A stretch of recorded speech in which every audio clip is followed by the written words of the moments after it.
आइए दोस्तों, आज हम आपको एक बहुत ही अच्छी बाती बनाना बताएंगे। और ये बाती का इस्तेमाल आप अधिक मास में कर सकते हैं या फिर किसी विशेष तीज त्यौहार पर इस तरह से मनोकामना पूर्ति के लिए 365 दिनों के लिए यानी 1 वर्ष के लिए बाती या फिर 1 महीने के लिए। जैसे कि अभी अधिक मास चल रहा है और आपने अभी तक कोई भी दीपदान नहीं किया है, तो ऐसे में पूरे महीने के लिए 1 दिन में ही आप दीपदान कर सकते हैं। तो दीपदान करने की क्या विधि आगे हम बताएंगे। पहले आप इस धागे का चुनाव कर लीजिए। जैसे कि ये मेरा धागा है, डबल लेयर का है, और इस तरह से जो ये धागे होते हैं परिक्रमा देने वाले, फेरी देने वाले, ये सिंगल लेयर के होते हैं। तो जब भी आप बाती बनाएं तो इन धागों का चुनाव सिंगल लेयर अथवा डबल लेयर का है, इस चीज़ का आप ध्यान रख लें। अब कैसे हमें बातियां बनानी हैं, जैसे कि 365 दिन की या फिर 100 बाती, तो ये चीज़ें आप अपने हिसाब से काउंट कर लें। सबसे पहले क्या करेंगे, हम अपने अंगूठे में एक छोर को दबाकर अपनी उंगलियों पर इस तरह से राउंड राउंड करेंगे। तो ये देखिए लेयर यहाँ पे अलग हो जाती है, तो आप इसे काउंट करते जाइए। अब जैसे मान लीजिए हम इसे 15 बार राउंड करते हैं या फिर 50 बार, तो हम चलिए 50 बार करके आपको दिखाते हैं। तो इस तरह से 50 बारी यदि हम इसे राउंड राउंड घुमाते हैं तो हमारी कितनी तार की बाती तैयार होगी वो आप समझ लीजिए। तो ये हमने 50 बार इसे राउंड किया है। अब इस तरह से यहाँ पर लाकर इसे हम तोड़ देंगे। बहुत आसानी से टूट जाता है, कच्चा सूत का धागा है तो इसमें कोई प्रॉब्लम नहीं होती है। और इस तरह से ये देखिए, इसे उंगलियों से आप निकाल लीजिए। अब हम इसे क्या करेंगे, इसे कट करेंगे। तो एक सीज़र की हेल्प से आपको इसे अलग कर लेना है।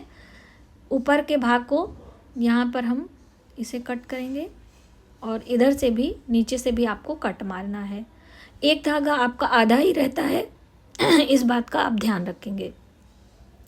तो मैंने 50 राउंड घुमाया था, तो ये 50 का एक लेयर और 50 का एक लेयर, और एक धागा आधा ही है। तो अब 50-50 मिलाकर 100 हो चुका है और एक धागा अलग से है, यानी 101 बाती आपकी तैयार हो गई, यानी 101 तार की बाती आपकी रेडी हो चुकी है। ठीक है, ये अब हम इसी तरीके से जो हमारा ये वाला है और भी आप बनाना चाहें तो इस तरह से बना लिए। मैंने डेमो देने के लिए बनाया था, तो वो आप समझ लीजिए। अब ये दूसरा जो डबल लेयर का धागा है उसका कैसे बनाना है वो भी आप समझ लीजिए।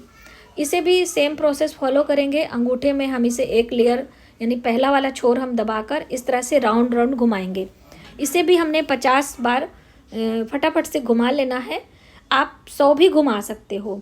100 में आपकी 200 बातियाँ तैयार हो जाएंगी। 50 बार हम घुमाते हैं तो हमारी 100 बाती तैयार होगी। लेकिन इसमें हमारा डबल लेयर है, मैंने आपको पहले ही दिखाया था, ये धागा डबल लेयर का है, तो इसमें ज़्यादा बातियाँ तैयार होंगी। ठीक है, तो बस इसे भी हमने उसी तरीके से निकाल कर इसे कट कर लेना है, जैसे कि पहला वाला मैंने आपको दिखाया था। तो यहाँ भी इसे हमने उंगलियों से निकाल लिया। अब सीज़र लेकर इसे हम ऊपर वाला छोर कट करेंगे। दोस्तों ये कैमरे में आ नहीं रहा है तो माइंड मत करिएगा, प्रोसेस सेम है जैसे मैंने आपको पहले बताया था। इसे बीच से आधा करना है और फिर इसे नीचे से पार्ट से भी 2 भागों में हमें डिवाइड करना है, जैसे पहला वाला मैंने किया था। तो ये पहले वाला हो गया। अब इसे बीच से और आधा हम करेंगे। तो देखिए बिल्कुल अभी हम कैमरे के सामने करके आपको दिखाते हैं। ये रेडी हो चुका है। तो ये 2 टुकड़ों में हो गया है, ये पहला और ये दूसरा। तो हमने यहाँ पे 50-50 राउंड किया था, तो 50 के हिसाब से ये 2 बातियाँ हमारी तैयार हैं और एक तरफ आधा ही रहता है। तो ये देखिए, ये जो धागा है छोटा टुकड़ा अलग हटा दे रहे हैं और इसे में आपको साइड में रख देना है। तो अब हमारी ये 100 यानी डबल तार की बाती है, तो ये 201 बाती तैयार हो चुकी है। यदि हम इसे दोनों मिला देंगे तो, अगर अलग अलग हम रखते हैं तो हमारी ये अलग हो जाती है। ठीक है, तो आप इस तरह से जब भी बाती बनाएं तो थोड़ा सा काउंटिंग में ध्यान रखते हुए आपको बाती बनानी है। इस तरह से 365 तार की बाती या फिर आप 1000 तार की बाती बना लीजिए। ये पहले से मैंने 15 राउंड करके रखा हुआ था। अब 15 राउंड को हम कट करेंगे तो हमारा 30 होगा और एक जो हमने एक आधा धागा रह जाता है तो 31, यानी कि 31 दिनों के हिसाब से, जैसे अभी अधिक मास जो है वो 30 दिनों का है, तो आप इस तरह से 31 या 30 बाती हम लगा सकते हैं। आपने समझा कैसे हमें बाती बनानी है और कैसे इसकी काउंटिंग करनी है। तो अब आइए जानते हैं कि इन बातियों को हम कैसे प्रज्वलित करेंगे, यानी कि दीवा हमारा कौन सा होना चाहिए, घी या तेल हमें कैसे लेना है और इसका सही प्रोसेस क्या होता है और कहाँ कहाँ पर लगाना है। तो दोस्तों देखिए, इस विशेष मनोकामना पूर्ति के लिए हम दीपक दान करते हैं। दीप दान करने से हमारे जीवन में प्रकाश फैलता है। अंधेरे में जब भी हम प्रकाश का दान करते हैं, हम अपने ईश्वर को, देवताओं को इस प्रकाश पुंज में निहारते हैं, ज्योति में देखते हैं। ज्वाला देवी की ज्योति आपने देखा होगा, बहुत दिनों से जलती रहती है। किसी को पता नहीं है कि ये कितने दिनों से ज्वाला यहाँ पे प्रकट हुई हैं। तो इसलिए बहुत ही अधिक महत्व होता है दीपदान का। तो ये हमने मिट्टी का दिया लिया है, इसमें हम दीप प्रज्वलित करेंगे। तो देखिए, प्रज्वलित करने का अलग अलग तरीका भी होता है। तो ये हम यहाँ पर चौमुखी दीपक बनाकर आपको दिखा रहे हैं। जो हमारी 50-50 लेयर की बातियाँ हैं, उसे हम चारों दिशाओं में करेंगे। धर्म, अर्थ, काम, मोक्ष, ये 4 दिशाओं में जब हम इसे रखते हैं तो ये हो जाती है। आप चाहें तो एक साथ भी करके लगा सकते हैं, लेकिन जब हम एक साथ लगाएंगे तो काफ़ी हैवी लौ हो जाएगी और फिर इस तरह के लौ को हम बहुत केयरफुली लगाएंगे। तो ये भी आपको ध्यान रखना है। तो इस तरह से यदि आप चारों लगाना चाहें तो चारों लगा सकते हैं, एक साथ भी लगाना चाहें तो एक साथ भी लगा सकते हैं। ठीक है। यदि कोई विशेष मनोकामना हो, आप जैसे एकादशी पे लगा रहे हैं, अमावस्या पर लगा रहे हैं, तो ये हमारे पास नारियल का गोला है, सूखा वाला, जो ड्राई फ्रूट्स के अंतर्गत आता है, ये है। इसे हम बीच से कट कर लेंगे और ये एक गहरी कटोरी के रूप में आ जाएगा। अब इसमें आप तिल का तेल या फिर शुद्ध घी भरकर इसे भी आप लगा सकते हैं। और पता है, ये दीपक के साथ हमारा नारियल का गोला भी जल जाता है। तो ये किसी पवित्र नदियों के पास में या फिर किसी देव वृक्ष के नीचे हम लगाते हैं। विशेष मनोकामना पूर्ति के लिए ये दीपक लगाया जाता है।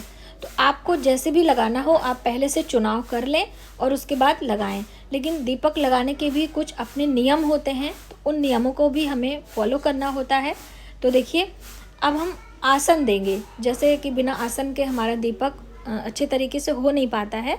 तो हम ये प्लेट लिए हुए हैं। आप अगर किसी देव वृक्ष के नीचे लगा रहे हैं या किसी नदी सरोवर के नीचे, तो वहाँ पे पत्तों का भी सहारा ले सकते हैं।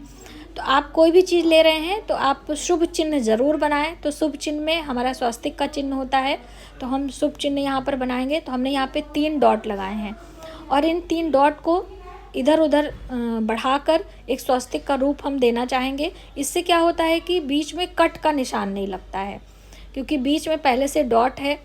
तो बस इस डॉट को आपको ये बाईं तरफ लगाएंगे, फिर हम ऊपर की तरफ ले जाएंगे और फिर ऊपर वाले हिस्से को इस तरफ से हम घुमाएंगे। तो बस इस तरह से चारों ओर आपको स्वस्तिक का चिन्ह बनाते हुए हल्का सा उभार देना है। जब भी हम स्वस्तिक बनाते हैं तो जब हमारे कॉर्नर में आते हैं तो हम इस कॉर्नर को हल्का सा झुका देते हैं। इस बात का भी आप ध्यान रखें। ये देखिए, जैसे ये ऊपर आएंगे इस तरह से। अब हमारा स्वस्तिक बन चुका है। अब हम इसमें बिंदियाँ लगाएंगे, ये देखिए। और स्वस्तिक बनाने के क्या नियम है, अलग अलग स्थानों पर अलग अलग तरीके से स्वस्तिक बनाया जाता है, तो वो भी आप ध्यान में रखें। हमारी वो वीडियो आप ज़रूर देखें।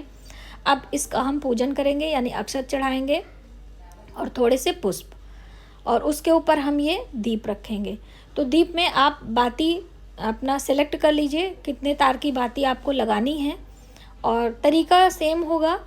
और इसमें हम डालेंगे तिल का तेल। तो आप शुद्ध घी भी ले सकते हैं, तिल का तेल भी ले सकते हैं, और सरसों का तेल। सरसों का तेल आप घर में ना लगाएं, मुख्य द्वार पर पीपल वृक्ष के नीचे या फिर नदी या सरोवर के पास लगा रहे हैं तो सरसों का तेल इस्तेमाल कर सकते हैं। घर में तुलसी के पौधे के पास में या फिर अपने पूजा मंदिर में या फिर आप देवी देवताओं के मंदिर में लगा रहे हैं तो वहाँ पे तिल का या फिर शुद्ध घी का दीपक ही प्रज्वलित करें। ये हमारे लिए शुभता प्रदान करते हैं। अब हम इसे प्रज्वलित कर लेंगे और प्रज्वलित करने के बाद दीप का पूजन करना ना भूलें, क्योंकि जो ये अग्नि होती है, अग्नि का स्वभाव होता है जलाना। इनके संपर्क में जो भी चीज़ें आती हैं वह भस्म हो जाती हैं। इसलिए इन्हें हम पूजन करके सकारात्मक भाव से, सकाम भाव से इनका पूजन करते हुए अपने जीवन में प्रकाश फैलाने की प्रार्थना करते हैं। अग्नि देवताओं के मुख से निकली हैं, इसलिए उनका पूजन अर्चन करने के लिए हम अपने जीवन में प्रकाश फैलाने के लिए ऐसा भाव करते हैं। तो बस हल्दी कुमकुम से हम इस दीपक का पूजन करेंगे तो आप हल्दी कुमकुम लगा दीजिए, सिंदूर लगा दीजिए, जो भी आपके पास है। इस तरह से अक्षत का छिड़काव करेंगे। कुछ पुष्प है तो आप पुष्प लगा देंगे। यहाँ पे हमने किशमिश चढ़ा दी है तो आप किशमिश भी रख दीजिए। और यहाँ पे पुष्प भोग के रूप में आप मिश्री रख दीजिए, बताशे रख दीजिए, कुछ भी रख दीजिए। अब जल घुमाएंगे और दीपक देवता को प्रणाम करेंगे। तो ये एक छोटी सी विधि होती है जब भी हम कोई दीप प्रज्वलित करते हैं तो उस दीप का पूजन करने के लिए। और अपनी मनोकामना भी आपको बोलना है कि हम इस भाव से इस कामना के लिए दीप दान कर रहे हैं। ठीक है, तो अब इस दीप को आप जब तक इसमें घी या तेल रहेगा तब तक प्रज्वलित होगा और उसके बाद स्वतः ही शांत हो जाएगा। तो इसलिए आप ये भी ध्यान में रखेंगे कि कितना या घी तेल आपको लगाना है। ठीक है, क्योंकि दीप बुझाना नहीं चाहिए।